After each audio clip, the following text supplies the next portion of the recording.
Welcome to our first chat where we're discussing the benefits of the alternate pathway for radiology. It's really a route that empowers international radiologists to build fulfilling careers in the U.S., but without having to start completely over. Yeah, it's a really important topic. So picture this, right? You're a radiologist, you're highly skilled, you've got years of training interpreting complex scans. Top of your game. Exactly. Yeah. But your medical degree, your residency, it's from outside the United States. What happens then? Well, yeah, the usual path. Yeah. It can be tough. You're often competing for these really limited residency spots, often against brand new U.S. medical school grads. Right. It's a huge hurdle. It basically asks you to start all over again. And that really gets to the heart of the problem the alternate pathway tries to solve. For international medical graduates, IMGs, wanting to practice radiology here, those traditional routes can feel, well, incredibly restrictive. We're talking about people with, significant experience. Sometimes they have advanced subspecialty training, but they face a system where often U.S. graduates get priority. Which leaves a lot of really talented people with, well, not many options to use their skills here. Very few viable options, yeah. It's a loss, really. Precisely. But, okay, here's where it gets interesting. The American Board of Radiology, the ABR, they're the main certifying body here in the U.S. They actually developed a solution. It's called the alternate pathway. And it's a formal route to get board certified, specifically designed for those experienced radiologists, the ones trained outside the U.S. and Canada. Seems like a real game changer, wouldn't you say? It is a very significant development, absolutely. But it's really important to be clear. This isn't some kind of shortcut. Okay, right. Important. The alternate pathway is rigorous. It's a demanding program. What it does so well, though, is it acknowledges the substantial training these international radiologists already have. It values their prior experience. Yeah, exactly. But it also makes sure they get a deep, meaningful immersion into the U.S. clinical world, the academic environment here. Okay, so our mission for this deep dive is pretty clear then. We want to unpack how this alternate pathway benefits not just these skilled international radiologists, but also, the U.S. healthcare system as a whole. Right, how it helps everyone involved. Okay, let's really dig in then. Right. What exactly is this alternate pathway? Can we break it down? Sure. So in essence, the alternate pathway is a specific track. It's offered by the ABR, and it lets qualified IMGs become eligible to take the American Board certification exams. So like another road to the same destination? Pretty much, yeah. Another road leading to the same qualification. Now, there are several key eligibility requirements, pretty specific ones that candidates have to meet. Right, lay them out for us. What are the absolute must-haves to even be considered? Okay, first, they absolutely must have completed a full diagnostic radiology residency program somewhere outside the U.S. or Canada. This isn't for people with, say, partial training. Got it. Full residency first. Second, and this is a really big piece, they need to get a job, basically, for a minimum of 4 consecutive years. Full-time work. 4 years straight. Wow. Yeah, and full-time means at least 50% clinical duties. And this has to be within a U.S. academic institution. Critically, one that sponsors an ACGME-accredited radiology residency program. Okay, 4 years in a U.S. academic setting, that's a significant commitment, time, effort. It is, and there's more. Each year, the person needs formal sponsorship from the chair of the radiology department. Sponsorship. What does that involve? It basically confirms they're participating, they're making good progress, and crucially, these individuals aren't just like shadowing. They have to be actively engaged. Doing the actual work. Absolutely. Clinical practice, interpreting studies, teaching, academic productivity. They often hold faculty titles, Right. like assistant professor or clinical instructor. So they're not just in training mode. They're actually part of the department's workforce. Contribute. Yeah, precisely. They're reading scans within the U.S. system. They're actively teaching residents, medical students, and they're expected to contribute academically, research, publications, that sort of thing. Okay. Then, after those 4 years are successfully completed and they've got all the documentation in order, then they become eligible to sit for the exact same ABR core and certifying exams that the U.S.-trained residents take. Okay, that gives us a really clear picture of the why, the mechanics of it. Yeah. Now let's dive into the why. Why is this such a big deal for the international radiologists themselves? What are the key advantages, personally and professionally? Well, I think one of the biggest things, and we touched on this, is the fundamental recognition of their international training. Right, that validation. Exactly. Unlike maybe some other approaches or, assumptions people might make, the ABR alternate pathway explicitly says your training outside the U.S., it counts, it has value. That must feel incredibly important after years of study and work. Oh, absolutely. It validates all those clinical rotations, the subspecialty work they did, the thousands of scans they've already read back home. Yeah. And building on that, another massive plus is avoiding redundancy. Think about it. These are often established professionals. Maybe they have families, careers already built. Asking them to just repeat an entire U.S. residency. It's often just not feasible, financially, personally. Exactly. It's often completely impractical. It's like, as you said, requiring a seasoned architect to redo basic drafting. Yeah. Makes no sense. Right. So the alternate pathway skips that unnecessary repetition, saves huge amounts of time, and frankly, a lot of money, too. They get to build on what they already know, not start from scratch. Okay, so valuing prior training, avoiding starting over. What else? Well, that requirement for working in an academic medical center, that leads to really significant academic integration and career development. Ah, okay. How does being immersed in that U.S. academic world actually help them day to day? What are the practical upsides? It gives them a structured place to get totally up to speed with U.S. radiology practices. They learn the reporting systems, the standardized templates we use here.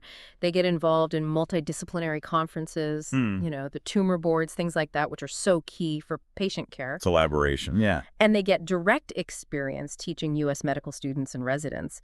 Plus, that expectation for academic output. It means real chances to publish research, case reports, build their CV, advance their careers. So it's not just the clinical side, it's becoming part of that whole academic fabric. Absolutely. It helps them really get the nuances of U.S. healthcare, how things work here, navigating the electronic medical records, which can be quite different from other countries, and getting comfortable with U.S. medical legal standards, too. It's like a bridge, really, a bridge to a long-term successful career here. Makes sense. And of course, the ultimate goal for many, eligibility for ABR board certification. Right. The gold standard in the field here. Yes. Why is getting board certified so absolutely crucial in the U.S.? Oh, it's vital. Absolutely vital for professional legitimacy. Usually need it for hospital credentialing, basically, permission to practice in a hospital. You need it for state medical licenses, for getting on insurance panels so you can actually bill for your work. And naturally, for almost any job application, academic or private practice, the alternate pathway opens those doors big time. It really kind of levels the playing field, doesn't it? Lets their skills be recognized properly within the U.S. structure. It really does. And, for some IMGs, there's another potential benefit, visa and immigration advantages. Oh, that's huge. Yeah, for those here on temporary visas, having that institutional backing, that academic sponsorship that's built into the pathway, it can seriously strengthen their case for visa renewals, maybe waivers, potentially even green card sponsorship down the road. Which offers that long-term stability everyone needs. Exactly. That security for them and their families is incredibly valuable. Definitely. And then finally, pulling it all together, successfully getting that ABR certification via this route, it leads to a major elevation of their professional standing. Right. It just definitively validates their expertise within the U.S. system, puts them on an equal footing with their U.S.-trained peers. It's a powerful statement about their skills and their dedication. Okay, so the benefits for the individual IMG are really clear. Yeah. Very compelling. But let's zoom out now. How does this alternate pathway help U.S. radiology overall? And, the broader healthcare system. Yeah, this is where it gets really interesting from a systems perspective.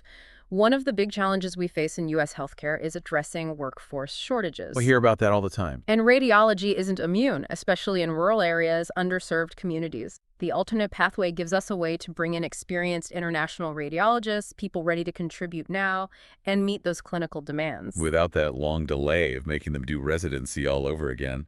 Exactly. It's much more efficient. Some studies even suggest areas with more internationally trained docs often have better healthcare access in those underserved spots. This pathway, even if it's not the biggest pipeline, directly helps with that positive trend. So getting skilled people where they're needed faster. Yeah. Makes sense. Yeah. And beyond just filling slots, the pathway is also fantastic for promoting diversity and global expertise. How so?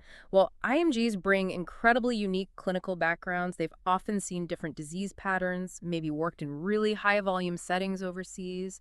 They bring different ways of thinking, different problem-solving approaches, and that can seriously enrich our clinical practice, our teaching, our research here. Having those fresh perspectives, different angles, Yeah. that can only be good in medicine, right? Especially as it keeps evolving. Absolutely. It broadens everyone's understanding, helps us care for an increasingly diverse patient population right here in the U.S., too. And another thing is how they enhance our academic environments. In what ways? Well, they contribute to resident education, right? Often bringing unique teaching styles from their own training. They can spark international research collaborations, maybe even contribute multilingual resources for cases. It just broadens the whole intellectual and cultural landscape in our teaching hospitals. It really sounds like an infusion of valuable experience, different viewpoints, Yeah. a win-win, good for the individual, good for the system. It really seems that way, but, we should probably keep a balanced view. It's important to acknowledge that the alternate pathway isn't necessarily easy. There are definitely challenges and realities involved. Absolutely. We should talk about those. What are some of the hurdles someone trying this route might actually face? Well, one pretty big one can be just getting that first U.S. faculty job in an academic center. Getting your foot in the door. Exactly. If you don't have existing contacts here or prior U.S. experience, landing that position can be really competitive. And then sometimes visa limitations can complicate things, maybe affecting job offers or just the continuity needed for that 4-year stretch. So even with the pathway existing, that initial step, securing the right position, can be tricky. It definitely can be. And then there's the fact that institutional support can vary. The ABR set up the pathway, sure, but not every single radiology department might be equally familiar with it or maybe equally enthusiastic about supporting candidates through it. So finding the right supportive environment is key. Very key. Strong institutional backing makes a huge difference. And then there's just the sheer administrative effort. Plus the constant need to show academic progress to keep that documentation and annual sponsorship going. Sounds like quite a bit of paperwork and hoop jumping for both the individual and the department. There is an administrative load, yeah. And we also have to remember the need for clinical and communication adaptation. Right, even if they're experienced. Yeah, they're skilled radiologists, but they still need to get fully comfortable with U.S. reporting styles, really understand our malpractice environment, learn how interdisciplinary teams work in this specific system. Different ways of doing things, different expectations Right. requires some adjustment. Exactly. So yes, there are definitely hurdles, things to navigate. But it's worth saying again, for those who do manage it, who persevere through those challenges, the rewards are huge. Real professional validation, tons of opportunity in U.S. radiology. Okay, so let's quickly recap then. The alternate pathway, big benefits. It really respects the training international radiologists bring, avoids that painful residency repeat, helps them integrate into U.S. academic medicine, leads to board certification, and might even smooth out some visa issues. And looking broader, it helps us tackle workforce shortages, brings in valuable diversity, global know-how, enriching our hospitals and clinics. And while we acknowledge the challenges finding the job, the admin adapting it really does stand out as an empowering, viable way forward for dedicated international radiologists who want to build great careers here in the States. Which brings us to a final thought, something for you, the listener, to maybe chew on. Think about this idea of embracing globally trained professionals more broadly. How could approaches like this make the whole U.S. healthcare system more dynamic, more resilient? Interesting question. And maybe even beyond medicine.